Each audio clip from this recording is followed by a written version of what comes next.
Bien-aimés du Seigneur Jésus-Christ dans le monde et à travers le Congo, que la paix, la miséricorde et la grâce vous soient accordées de la part de Dieu notre Père et du Seigneur Jésus-Christ notre Sauveur. Le Seigneur Jésus-Christ dont je suis serviteur m'a confié un enseignement sur la main de Dieu. Mais bien avant d'écouter cet enseignement, je vous convie à faire avec moi une courte prière.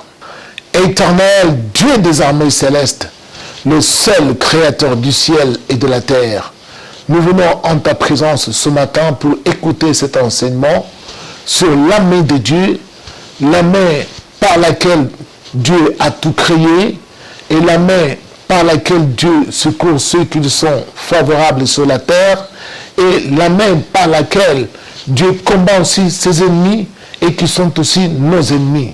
Seigneur, nous voulons que tu nous ouvres l'esprit pour que nous comprenions cet enseignement, pour que par cet enseignement, nous obtenions la vie éternelle que tu nous as promise en Jésus-Christ notre Seigneur Sauveur. Amen.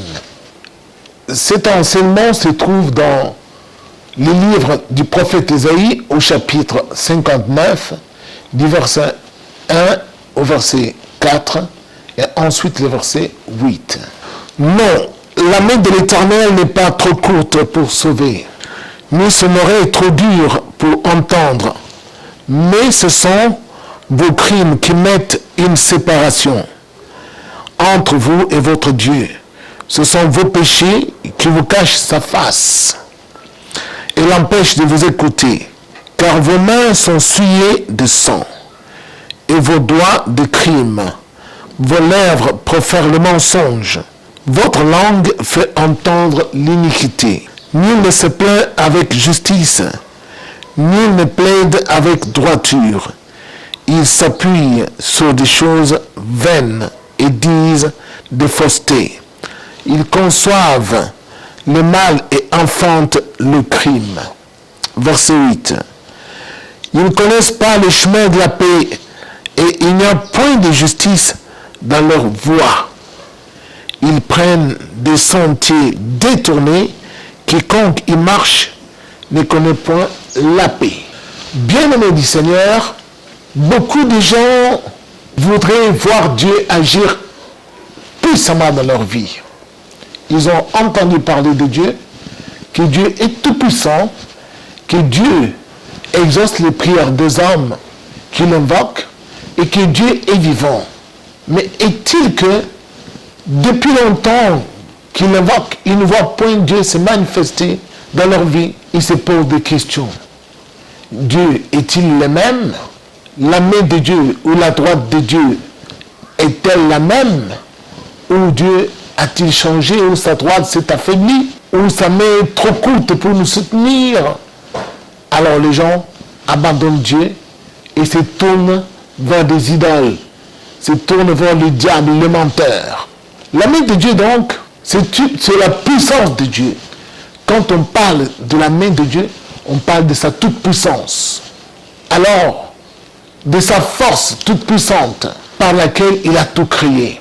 Et cette main-là se trouve au travers de sa parole, par laquelle Dieu a créé toutes choses depuis le commencement. On ne peut dissocier Dieu de sa parole, car Dieu est la parole, comme l'apôtre Jean nous l'a enseigné au chapitre 1. Mais bien aimés du Seigneur, qu'est-ce que beaucoup de gens constatent dans leur vie? Ils ont l'impression que Dieu n'agit pas dans leur vie.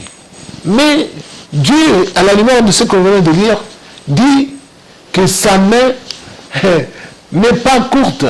Sa main est toujours la même.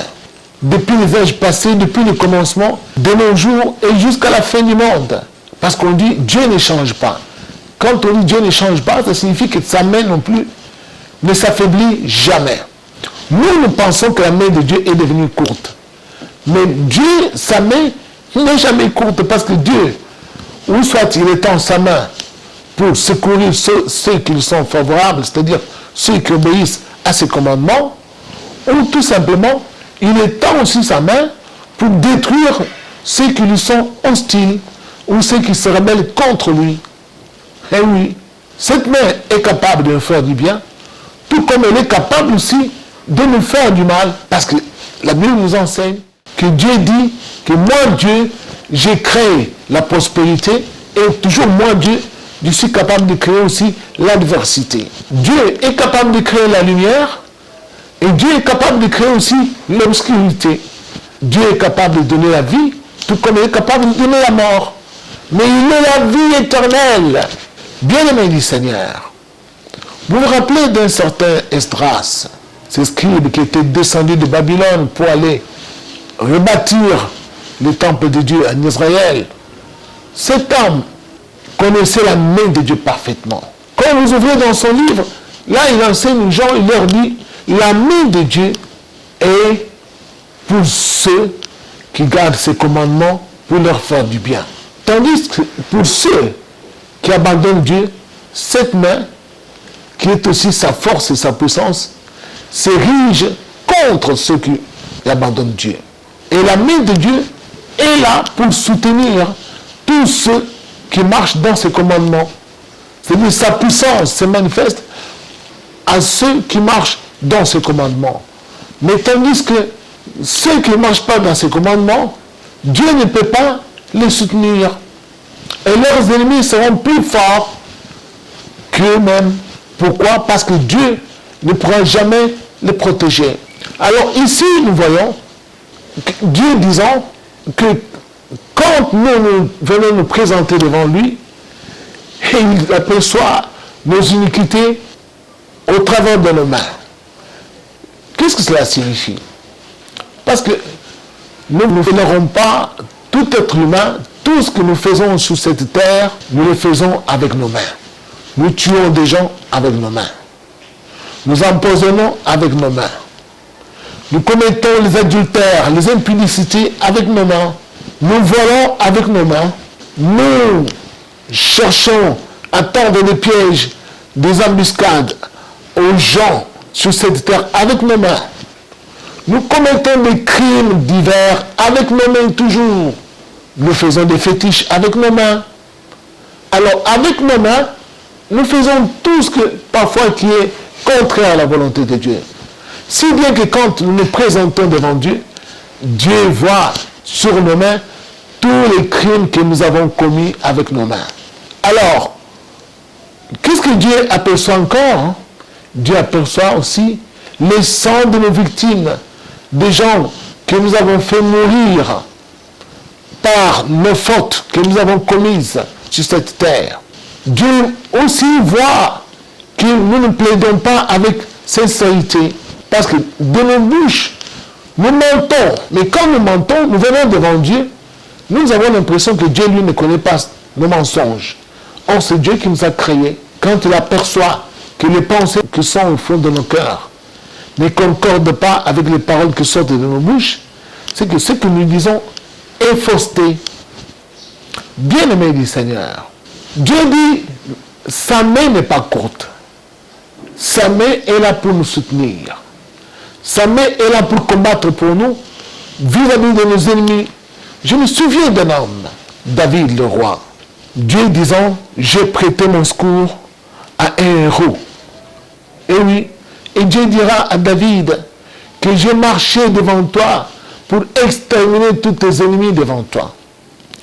La main de Dieu, quand elle est avec nous, elle marche devant nous. Elle est devant nous. Elle nous précède dans notre vie. Où que nous ayons, cette main va nous accompagner. Elle va nous précéder pour notre bien. Pour aplanir nos chemins. Pour baliser nos voyages. Pourquoi? Parce que Dieu est avec nous. Parce que sur la terre, nous faisons ce qui lui est agréable. Bien-aimé du Seigneur, vous allez vous rappeler le Seigneur Jésus enseignant, disant aux Juifs que vous les Juifs, vous ne me croyez pas parce que vous ne faites pas partie de mes brebis, tandis que mes brebis acceptent ma parole, et moi je les tiens dans ma main. Personne ne peut délivrer de ma main, personne ne peut les délivrer de la main de mon Père, parce que mon Père et moi nous sommes un. Eh oui. Donc, le Seigneur a tout créé par sa toute puissance. Lorsque vous voyez que votre vie est en train de patauger, votre vie est en train de vaciller, il faut se rappeler par où nous sommes passés. Ce sont nos péchés. Les péchés, c'est quoi? C'est la transgression de la loi de Dieu. C'est quand nous faisons ce qui est contraire à ce que Dieu nous a enseigné. C'est en ce moment-là que la puissance de Dieu qui devait être en nous s'estompe. Et que le même Seigneur qui était favorable à notre égard va se retourner contre nous. Pourquoi? Parce que nous avons choisi la voie de la rébellion. Nous avons choisi la voie de la désobéissance. Beaucoup de gens pensent que Dieu doit toujours les soutenir, même quand ils font la tête dure ou ils se rebellent contre Dieu. Non, Dieu est un Dieu saint. Par sa toute puissance, il a tout créé. Quand vous lisez dans le livre d'Ésaïe, Dieu dit, il dessèche même les fleuves et il fait mourir les poissons. C'est lui qui obscurcit le ciel avec des nuages pour faire tomber la pluie sur la terre. Mais c'est un tout puissant. Sa main n'a pas de limite. Ou soit sa main est favorable sur vous pour vous faire prospérer à tous égards, ou soit sa main sera contre vous pour vous exterminer et vous détruire. Beaucoup de gens trouvent des complications dans leur vie parce que ils pensent que Dieu ne peut pas les punir en conséquence des fautes qu'ils ont commises. Dieu est saint. Sur cette terre, il a établi la loi de la justice. Cette loi enseigne l'amour. L'amour entre les hommes, l'amour entre les clans, entre les tribus, l'amour entre les nations. Mais quand nous nous insurgeons contre cette loi, nous choisissons les injustices sur la terre. La main de Dieu est capable de créer des tremblements de terre. La main de Dieu est capable de faire sortir, de faire surgir les volcans pour tuer les gens, faire bouger les plaques tectoniques pour faire monter le niveau de la mer avec des tsunamis et exterminer les gens.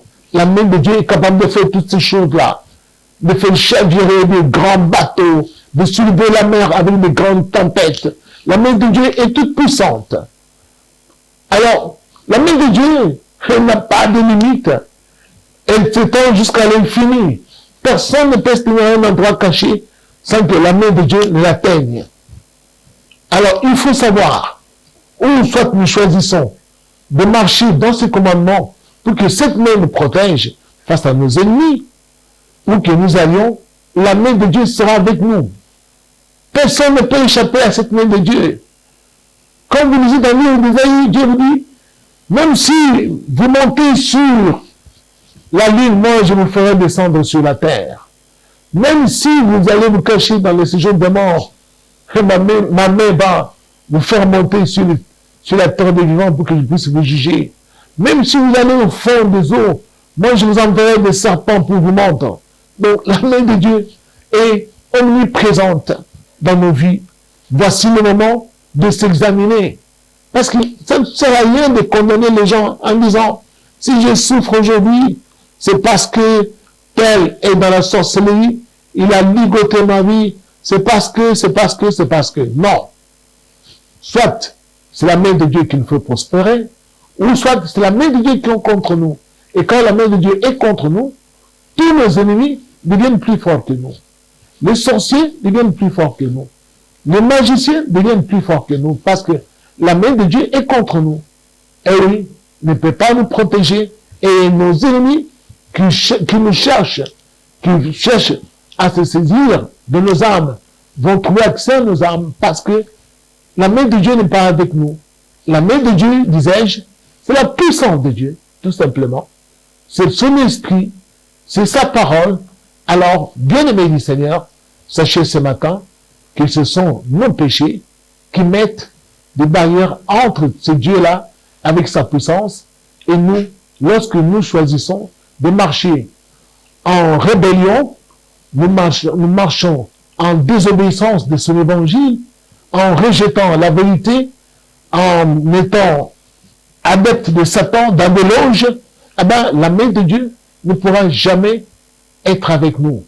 Nous allons l'invoquer, comme d'autres l'ont invoqué pour ressusciter des morts. Ils n'ont pas pu les ressusciter. Pourquoi? Parce que la main de Dieu n'était pas avec eux. Que Dieu vous bénisse. Merci et à la fois prochaine.